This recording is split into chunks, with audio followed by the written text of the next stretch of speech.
Zawar n'est que tout est politique sur cette histoire. Est-ce que vous partagez cet avis? Ok, Néné, en ce qui concerne le cas de Barthélémy Diaz, je pense que bu ñu koy analyser on ne doit pas être aérien. On doit analyser avec plus de profondeur. Teg lan ak lan la. Déjà, comme nu mu ko waxee, prenons dans le cadre juridique, c'est-à-dire justice. Tout le monde se rappelle Barthélémy Diaz taxaw Assemblée nationale 14e législature.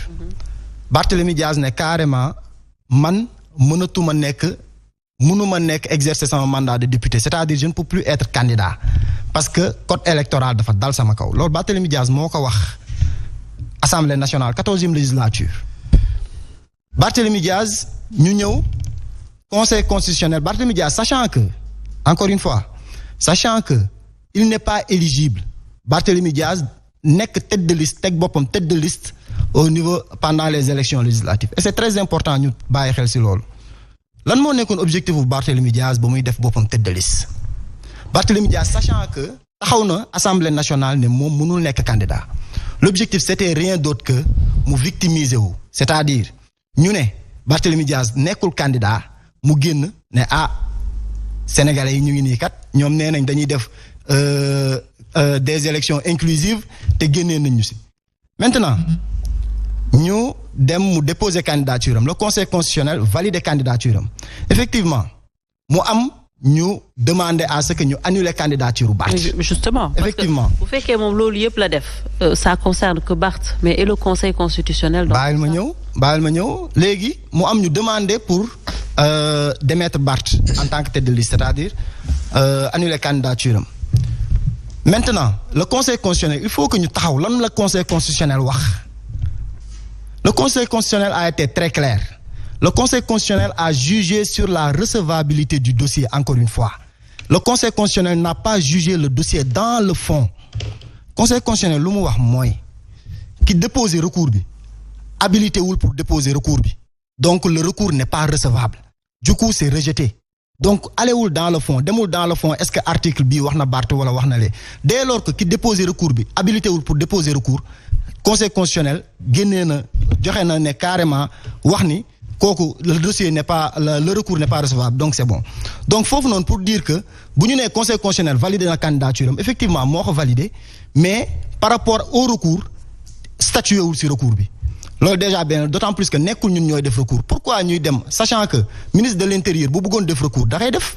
C'est-à-dire ñun bu doon dañoo bëgg a def recours et le Conseil constitutionnel a été très clair. Autorité bi organiser élection yi moo mënoon def recours mu jàll mais autorité boobu deful recours. Donc on a voulu faire des élections inclusives. Maintenant en ce qu'il s'agit du mandat d'électeur comment dirais-je à l'Assemblée nationale de Barthélémy Diaz, est-ce que légal na ñu retirer ko waaw wala déet loolu moo jar statuer en réalité.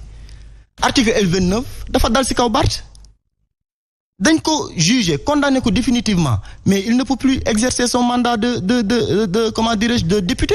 C'est très simple. Lan mooy question bi kañ lan moo tax ñi fi nekkoon bu njëkk bàyyi loolu muy perdurer ba tey ba mu yegsi ci ñun. Encore une fois mu ngi naan problème mu Barth jafe-jafe bu Barth mu ngi commencer ba mu nee tête de liste la mais c'est faux, c'est archi faux. Problème mu Barth ça a débuté en 2011.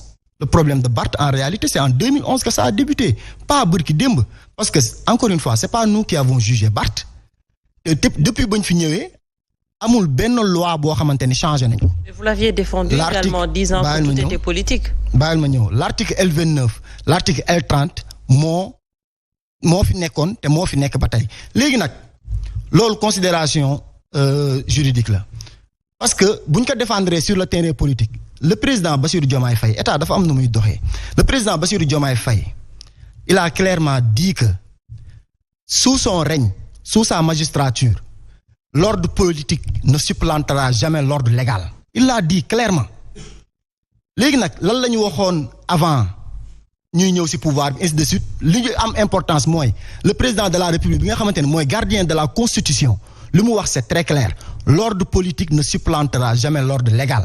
Te Barthélémy Diaz sur le plan juridique légalement dañ ko destituer ci ay fonctions léegi nag beneen bi mooy par rapport à la mairie de Dakar effectivement citoyen am na droit dem demander à ce que ñu dindi maire bi ñu destituer conseil municipal bi ce que Bayna Gueye a fait tout naturellement maintenant def nañ ko et l'avis du comment dirais-je kiiwu préfet bi notre préfet bi génn na jox ko ba mu signé ko ba mu décharger ko on sait tous que li nga xamante ne c'est en matière administrative yi si ëpp lii bokk na si c'est pas suspensif c'est-à-dire bu ñu la ko joxee rek automatiquement c'est applicable daa mel ni tey rek nga jël exemple bu ndaw ñu ne supposons dañuy def marche préfet bi ne interdit naa marche bi tey benn Ousmane ne damay def recours est-ce que bu defee recours dañuy ne non décision préfet bi comment dirais-je doxatul non décision préfet bi day continuer di dox c'est en matière administration c'est exécutoire d'office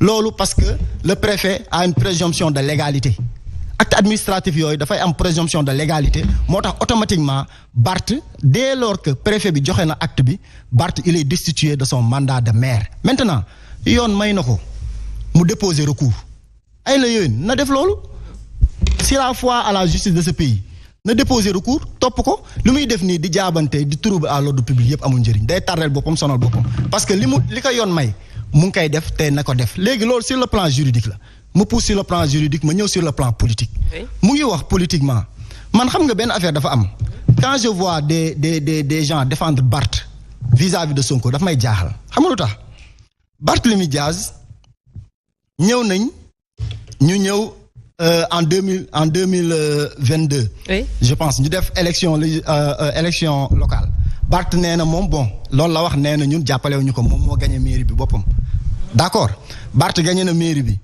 Barth quand le président Ousmane Sonko jour buñ ko tëjee c'est-à-dire jour buñ condamné le président Ousmane Sonko Barth est sorti di charger le président Ousmane Sonko def na ko toog chargé ne carrément Barth moo ko wax l'État a raison l'État a toujours raison même si l'État a tort l'État a raison loolu Barthélémy Diaz moo ko wax c'est très clair léegi nag Barthélémy Diaz boobu mu ngi woowee doomu ndey Ousmane Sonko chargé ko pare Barthélémy Diaz problème bu am depuis lors day woowee sama doomu ndey Ousmane Sonko du tee il a soutenu Macky si lu mu doon def Ousmane Sonko léegi nag sur le plan politique Barth bu doon sax si politique lañ ko teg Barth na absolument bu doon si politique lañ ko teg parce que Barth moo war c'est-à-dire li ñuy naan trahison en politique loolu la Barth def et encore une fois les actes qu'on a posés ne souffrent d'aucune illégitimité locale légale je veux dire. Donc vous n'y voyez pas une sorte de vengeance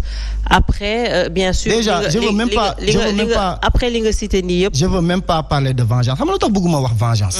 C'est important parce que boo nee vengeance rek mooy ñu ngi culpabiliser Barth. parce que boo waxee vengeance mooy Barth am na lu mu def. je reprends ces mots. donc am na lu mu def donc Barth boo waxee dañ koy def vengeance ça veut dire que jàpp nañ ne def na dara. li ñu def amul dara loo xamante ne def ci illégal encore une fois on a été ni au début ni à la fin de la chose parce que joué aussi dara li ñu def mooy tëjuñu bàyyil ma ñëw. parce que joué aussi dara waaye nag. tëjuñu Barth je vous l'ai dit tout à l'heure àndoon ngeen ak moom soutenir ko wax ne deful dara. loolu tamit on peut pas l'enlever de l'histoire. loolu je le dis comme Barth nu mu toogee wax l'État a toujours raison donc bàyyil ma ñëw rek loolu politique la et là on est dans un état te ay considération politique duñ ko teg ci kaw yoon moo daaneel Barth am na droit def recours na def recours am continuer te may nit jàmm en réalité. D'accord, très bien. Voilà.